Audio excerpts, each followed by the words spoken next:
오늘 함께하실 네 분 패널 소개하겠습니다. 정기남 조선대 개공교수, 김두수 전 민주통합당 사무총장, 장성철 공론센터 소장, 윤희석 전 국민의힘 대변인 나오셨습니다. 어서 오십시오. 안녕하세요. 안녕하세요. 반갑습니다. 백운계 시사 1번 여러분과 함께 만들어가고 있습니다. 유튜브 실시간 댓글 그리고 문자 메시지 샵 2315로 의견 보내주시면 소개해드리고 저희가 준비한 소정의 선물 치킨 쿠폰 그리고 강릉에서 열리는 미디어 아트 아이스쇼 관람권 보내드리도록 하겠습니다. 오늘은 유튜브 댓글에 우리 패널들도 인사를 올렸는데요. 여러분들 다 보셨죠? 유부자님, 패널분들도 댓글을 올렸네요. 치킨 주셔야 하는 것 아닌가요? 저희 출연료를 받습니다. 제 얘기도 좀 해주세요. 제 거 안 올라간다고. 윤희석 대변인도 인사를 하려고 했는데요. 오류가 자꾸 발생해서 안 올라가는데 혹시 아는 분 있으면 방법을 가르쳐 주십시오. 그런 건 좀 죄송해요. 죄송합니다. 예. 네, 여러분과 함께 오늘도 백운계 시사 1번지 만들어 가겠습니다. 먼저 어제 통일부가 어민들 북송하는 장면 공개했는데요. 왜 공개했을까요? 참 궁금하지 않습니까? 대개 영상을 공개하는 거는 사실 여부를 놓고 다툼이 있을 때 이게 결정적인 증거다라고 제시하면서 그 논란을 일거에 잠재울 필요가 있을 때 공개하는 것 아닌가요? 그런데 탈북 어민들 북송된 것 자체는 다들 뭐 부인하는 것도 아니고 그런데 왜 공개했을까 궁금하긴 합니다. 이제 뭐 짐작이 가지 않는 바는 아니지만 이걸 보면 여론이 좀 달라지지 않을까. 정기남 교수 어제 그 영상 보셨죠? 봤습니다. 충격 받으셨어요? 전혀 충격받지 않았습니다. 인권의식이 없는 거 아닙니까? 인권의식하고 관련해 언제부터 또 보수 세력이 인권을 얘기했는지 모르겠습니다만 저는 지난번에 한 8일 전인가요?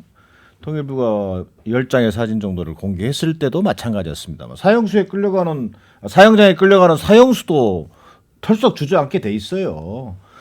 근데 그런 그 과정을 통해서 결국 노렸던 것이 저는 첫 번째는 아무리 정권 교체가 됐다고 해서 남북관계 주무부서인 통일부가 직접 나서서 여론몰이에 선봉장 역할을 하는 것을 보면서 참 한심스럽기도 하고 딱하더라고요. 물론 그 뒤에는 국정원이라고 하는 정보기관이 저는 있을 거라고 보여집니다. 그리고 가장 힘없는 부서 예산 1,500억밖에 안 되는 통일부 그중에 1,000억은 남북 예산 탈북자들 예산이고요. 500억 정도밖에 안 돼요. 아무리 힘이 없다고 하지만 공무원들이 정말 정권 교체됐다고 해서 저런 모습을까지 보여야 되는지 정말 실망스러웠고요. 또 방금 앵커께서도 얘기했습니다만 추가 영상까지 공개했어요. 그것도 뭐 통일부 직원이 찍었다는 사진을 찾아내 가지고. 근데 무슨 설명이라도 해야 될 거 아니에요. 이 영상은 어떤 의미를 가지고 있다든가. 근데 통일부가 결국 내놓은 얘기가 뭐예요? 아무런 설명도 없이 그냥 있는 그대로 봐주세요. 이런 얘기했어요. 사건의 진상은 모르겠고 오로지 그냥 영상 보여줌으로써 여론몰이에 충분한 역할을 하겠다라고 하는 그런 모습이 왜 뭡니까 그게? 인권의식이 투철하신 장성철 소장은 충격을 받으셨나요? 저는 사진 공개했을 때가 더 충격이었고 네. 어제 영상은 그보다는 좀 임팩트가 좀 덜했다라고 보여져요. 그러니까 영상 공개한 이유는 한 가지죠. 강제로 북송당한 증거 자료입니다. 라는 것으로 그 보여지는데. 강제로 북송됐다는 것을 누가 부정하고 있나요 지금? 근데 이제 민주당에서는 뭐 북송 남한에 있겠다라는 것에 대한 진정성이 없었다. 귀순 의향서도 진정성이 없었다. 그래서 우리가 북송했다. 이런 식의 논리를 펴고 있기 때문에 그러한 주장에 대해서 탄핵을 하기 위해서 저런 영상 자료를 계속 공개하는 것처럼 보여집니다. 우리가 다 아는 얘기니까 괜히 뭐 주변을 빙빙 돌지 말고 바로 들어가 봅시다. 네. 그 영상을 공개했을 때는 뭔가 의도가 있지 않았겠어요. 네. 그 의도는 자 봐라. 네. 이렇게 우리 국민으로 간주되는 북한 사람인데 네. 이렇게 정말 그 온갖 비인권적인 대접을 받으면서 네. 안대도 가리고 막 끌려가지 않으려고 발버둥을 치는데 이걸 사지로 몰아넣는 정부가 네. 문재인 정부 아니었냐. 이제 이런 것을 좀 보여주고 싶었던 거 아니겠어요? 그렇죠. 솔직히. 강제 북송한 근데 그런 점이 과연 있느냐. 네. 그리고 지금 이제 이걸 갖고 잘했느냐 못했느냐 여론조사한 것도 보면 네. 지금 이게 문재인 정권 안보 문란 이걸로 이제 그 규정을 했는데 문재인 정권이 안보가 문란했느냐 이 주장에 대한 인식에 대해서 공감한다는 여론이 41.2 공감하지 않는다는 여론이 51.8. 현재 더 높게 나오고 있어요. 이게 TBS가 의뢰해서 한국사회여론연구소 KSOI가 지난 7월 15일부터 16일까지 조사한 여론조사인데요. 지금 이 정부가 맨 처음에 시작한 게 이제 인권 정부라고 하는 또 뭐 친북 성향을 보였던 문재인 정부의 어떤 정당성을 좀 네. 흔들기 위해서 네. 제시한 거라고 한다면 이 여론조사만 놓고 보면 별로 재미를 못 보고 있으니까 그 근데 여론을 좀 바꾸기 위해서 해본 거 아니겠어요? 그렇죠. 근데 지금 대통령 지지율이 낮아지는 것도 그러한 영향이 있는 것 같고요. 또한 이제 목표가 바뀐 것 같아요. 그러니까 전임 정부, 인권 의식 없는 정부, 우리 정부, 대북 정책 잘하는 정부라는 이미지를 주기 위한 것 같은데 이제는 사법 처리하려고 할 것 같아요. 당시에 결정권에 있었던 정의용 안보실장이라든지 서훈 국정원장이라든지 김현철 통일부 장관이 직권남용으로 강제적으로 공무원들에게 부당하게 지시를 해서 이것을 처리를 했다라는 쪽으로 몰고 가서 이 부분은 처리할 것 같고 사법 처리 대상이 된다고 보십니까? 그뭐 직권남용이라는 부분에 대해서 계속 언론에 나오니까 그 부분은 검찰에서 조사를 해봐야 될 것 같고요. 심상치 않은 게 또 있잖아요. 한변이라는 시민단체에서 문재인 대통령을 살인죄 혐의로 고발했단 말이에요. 이런 것들이 괜히 시민단체가 고발하는 것은 아니거든요. 어떠한 움직임이 좀 있는 것 같아서 신구 정권의 대결이 격화될 것 같아요. 그러면 지금 장성철 소장 보시기에는 그 변호사 모임에서 그런 고발도 하고 문재인 대통령도 직접 수사해라 이렇게 나오는 걸로 봐서는 네. 문재인 대통령을 최정점으로 두고 네. 뭔가 현 정부가 이렇게 가고 있다 이런 시나리오가 있다라고 보시는 겁니까? 그렇게 보여져요. 왜냐하면은 한 열흘 전인가요? 어디서 이제 딱 하나 흘린 게 있는데 2019년 11월 24일 날 김현철 통일부 장관이 미국 LA에 가서 기자들의 질문에 이렇게 답했어요. 이런 문제들을 어떻게 대통령한테 보고했어요? 그랬더니 네, 외교안보 사안은 대통령에게 보고도 하고 보고받고 해서 일을 처리합니다. 이런 식의 답변을 했거든요. 이런 것들을 흘린 것을 보면은 좀 다른 움직임이 있는 것 같아요. 제가 이제 좀 더 나가고 있는 것 같아요. 장승철 소장 말에 상당히 공감하면서 어제 이 동아일보의 주승아 기자라고 탈북자 기자가 예, 있어요. 예. 그분이 이제 그 페이스북 글을 올렸는데 작년 12월 달에 이 문제를 가지고 자기한테 자문을 구했다. 그 사람이 지금 장관이 됐다.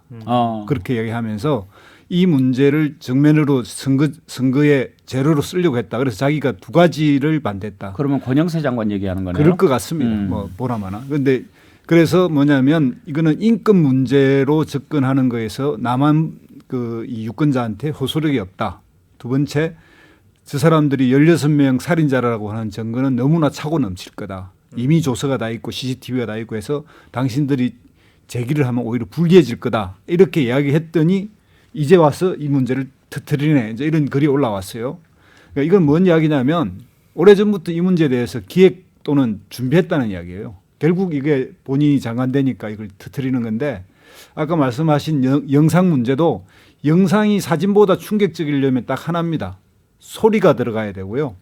또 하나는 그 장면 하나 연속되는 것이 아까 앵커가 말씀하시도록 뭔가의 결정적 증거 흐름을 보여줄 때만인데 그러지 않으면 사진이 훨씬 더 강렬하거든요. 그래서 영상은 뭐 별 의미가 없었던 것 같아요. 국민들도 보니까 너무나 뭐 그냥 그 사진이 준 이미지보다 더 못했던 것 같은데 오히려 정말 만약에 영상을 공개해서 국민들한테 충격을 주려고 했다면 정말 북한에서 입수한 탈북 어민들 뭐 곡사프로 채용을 했다든지 뭐 이런 게 나오면 우와 정말 저렇게까지 잔인하게 학살하는데 그런 데다가 넘겼어 뭐 이런 정도면 뭐 충격 받겠지만 넘어간 거 다 알고 안 가려고 발버둥 쳤다는 거 다 아는데 그 영상을 그것도 공식적으로 촬영한 게 아니고 통일부 직원이 뭐 찍어놨다는 거 아니에요? 그렇죠. 사적으로 그것을 공개하면서 마치 뭐가 있는 것처럼 해서 이렇게 해서 이런 반전이 된다고 생각했을까요? 다 옳은 말씀하셨고요.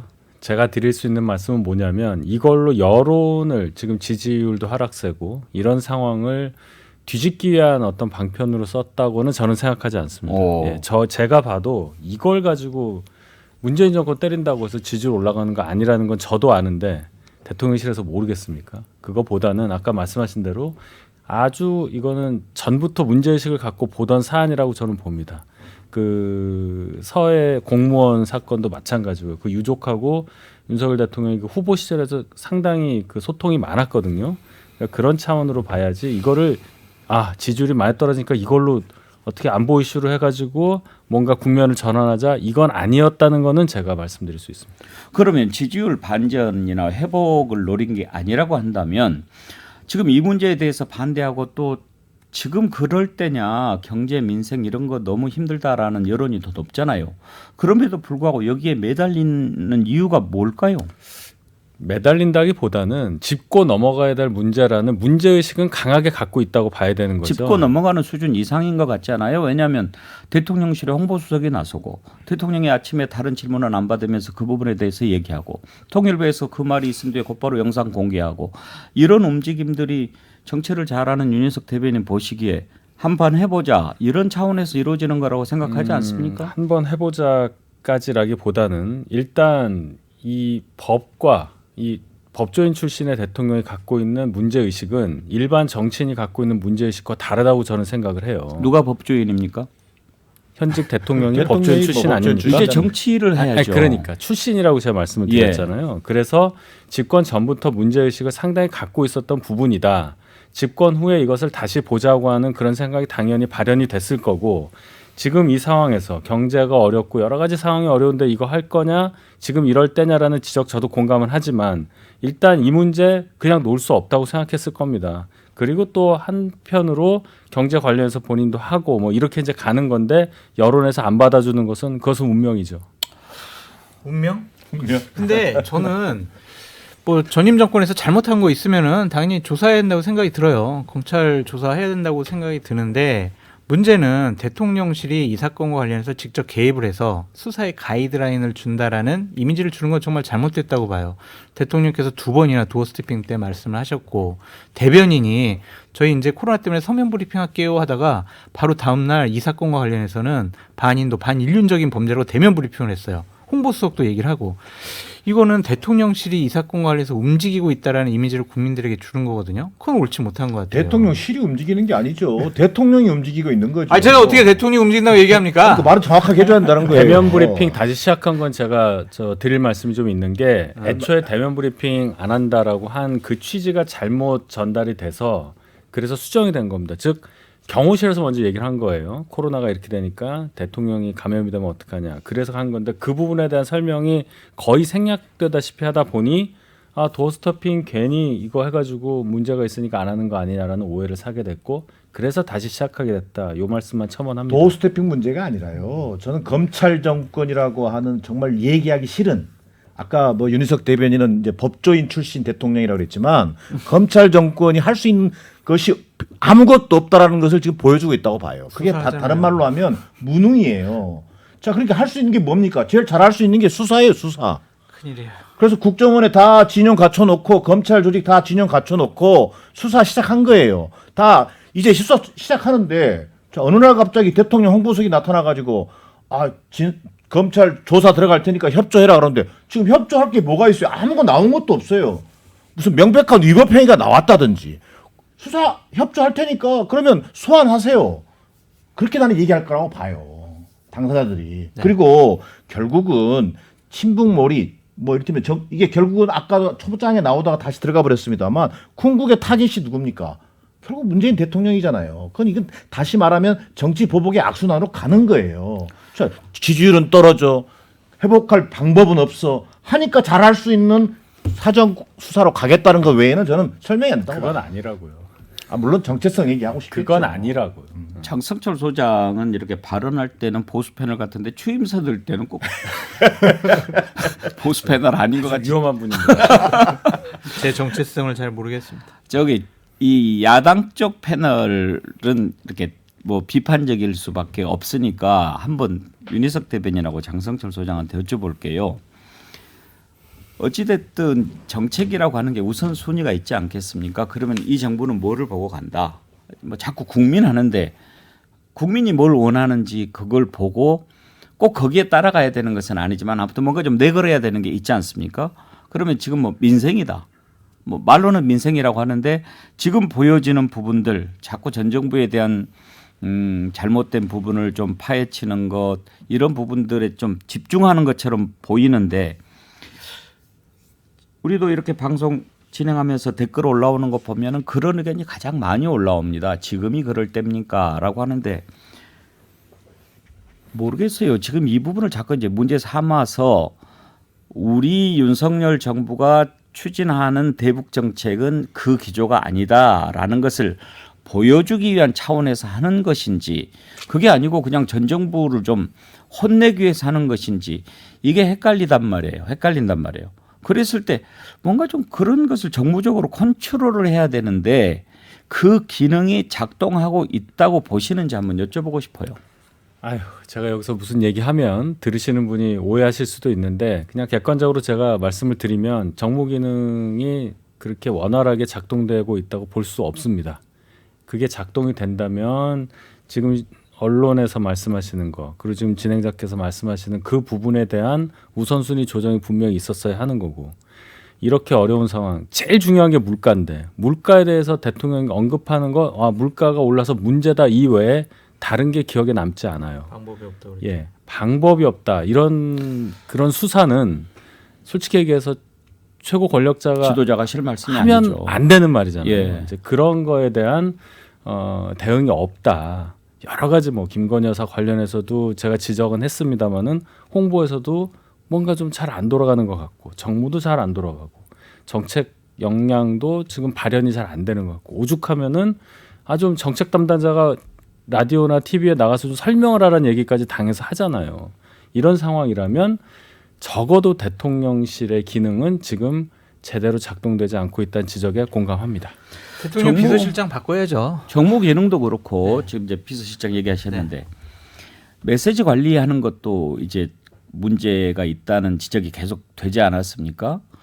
근데 이번에도 최영범 홍보수석이 그동안에 별로 안 나왔잖아요. 처음 나왔죠. 예, 처음 등장했죠. 그러면 그동안 대변인이 계속 하다가 홍보수석이 딱 등장했을 때는 뭔가 방향성을 가지고 나오는 건데 그게 이제 이 탈북민 북송과 관련한 입장이거든요. 그러면 왜 그랬을까 생각해 보면 아침에 윤석열 대통령 출근길 약식 기자회견이 어떻게 보면 기자들이 묻고 답하는 것에 대한 자연스러운 소통 장면일 수도 있지만 가이드라인을 참모들한테 제시를 해버리는 결과가 될 수도 있잖아요. 아침에 첫 번째 대통령이 얘기하기 전에 참모들의 의견을 다 듣고 오늘은 이 정도로 국민한테 갑시다. 그리고 당분간은 다른 얘기는 일치하지 말고 물가만 얘기합시다.